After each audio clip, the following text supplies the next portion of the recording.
Help me to reach 2,000 subscribers. The laughter hit me like a slap. Sharp, careless, and echoing off the sterile conference room walls. She's too naive to catch on, my coworker Karim said in Arabic, smirking toward my corner of the table. Maybe that's why Daniel keeps her around. The others, 3 men, 2 women, snickered quietly. The air smelled faintly of burnt coffee and lemon disinfectant. My pen froze mid-note, heart jerking so violently I almost dropped it. I hadn't spoken Arabic in years, but I understood every word. And they had no idea I'd lived in Dubai for 8 years. I smiled thinly, pretending to keep writing as if I hadn't heard. My pulse hammered so hard it blurred my thoughts. The joke wasn't just about me, it was about Daniel, my husband. My husband who worked 2 floors up, who had recommended Karim for this job last year, calling him a bright kid with promise. I tried to steady my breath. Maybe I'd misheard. Maybe it was just bad humor. But something in Karim's tone, too familiar, too confident, twisted inside me. When the meeting ended, everyone shuffled out, still laughing.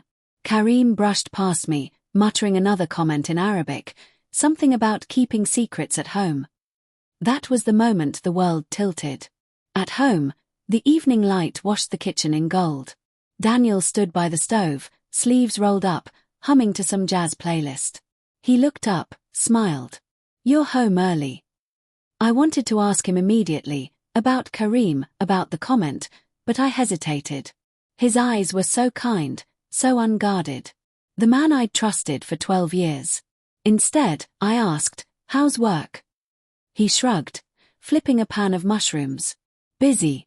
Same nonsense.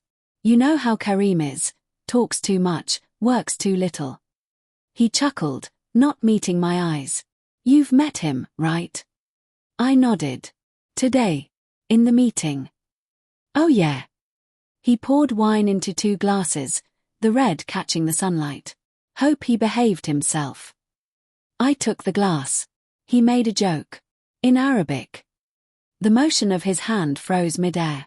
It was subtle, but I saw it, the tiny pause, the calculation. "You understand Arabic?" My voice was calm. "I lived in Dubai for 8 years, Daniel." A quiet fell between us, thick as smoke. He tried to recover. "Oh, right. I forgot. It's been so long." I watched him too closely now. Every blink, every shift of his jaw. He didn't ask what Karim had said. Didn't seem curious. Just changed the subject, started talking about a new project. And that silence screamed louder than any answer could. The next day, I stayed late at work. I watched Karim leave Daniel's office just after 6, grinning, phone in hand. As he passed me, he said softly, in English this time, "Tell your husband thanks for last night." Then he winked. My stomach turned cold. I left the building, got into my car, and just sat there, hands trembling on the steering wheel. The city lights blurred through my tears. I couldn't think straight. At home, Daniel was already asleep.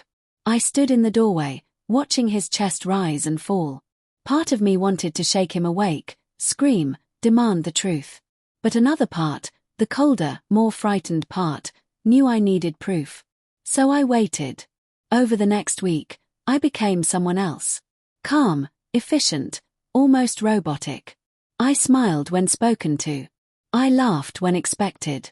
But underneath, I was watching. Listening. And what I heard was damning. Karim's jokes in meetings grew bolder. He dropped references to private dinners, secret messages, keeping things quiet. All in Arabic. Subtle enough to sound harmless to everyone else, but to me, every word was a blade. Finally, one night, I opened Daniel's laptop while he showered. My heart raced so violently I could barely breathe. His messages were synced with his email. I typed Karim. Dozens of threads appeared. Most were work-related. But one caught my eye, sent from Daniel's personal account. The subject line read, "About what happened." My hand shook as I clicked. The message was short. "It can't happen again. She's starting to notice. Keep it professional." My throat tightened. Below it, Karim's reply, "Relax, boss. She's clueless. Besides, you didn't seem to mind it that night." I felt something inside me collapse, like glass shattering from the inside out. I confronted him the next morning. He was sipping coffee, scrolling through his phone. I placed the laptop in front of him, open to the email. "Explain." His eyes flicked over the screen. He set the mug down slowly. "It's not what you think." I laughed, bitterly. "It never is." Karim was drunk. He kissed me. I pushed him away. That's all. I stared at him, searching for the truth. Then why the secrecy? Why the email? Why didn't you tell me? He rubbed his temples. "Because I knew how it would look. And I didn't want to lose you." His voice cracked on the last word. For a moment, I almost believed him. Almost.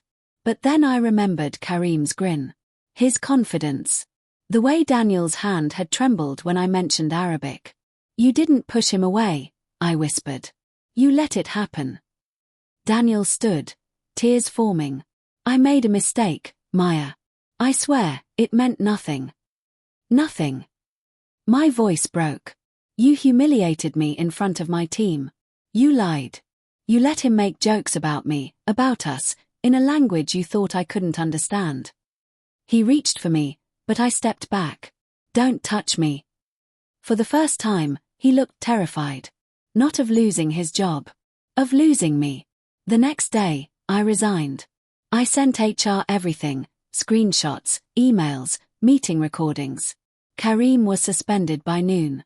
Daniel was called in for questioning by the end of the day. By evening, our home was silent except for the ticking clock. He came in late, eyes hollow. "They're investigating me," he said. "You ruined me." I looked at him, calm now. "No, Daniel. You did that yourself." He sank onto the couch, burying his face in his hands. I turned away, walked to the door, and left. Outside, the night air felt cold but clean. Weeks later, I heard that Karim had been fired. Daniel was transferred out of state. He'd tried calling me several times, leaving voicemails full of apologies and regret. I never responded. But sometimes, late at night, I still replay that first meeting in my mind. The laughter, the careless words, the moment I realized everything I believed in was a lie. Betrayal doesn't always arrive with lipstick stains or whispered secrets. Sometimes, it comes disguised as a joke in a language they think you don't understand. And that kind of betrayal cuts deepest of all.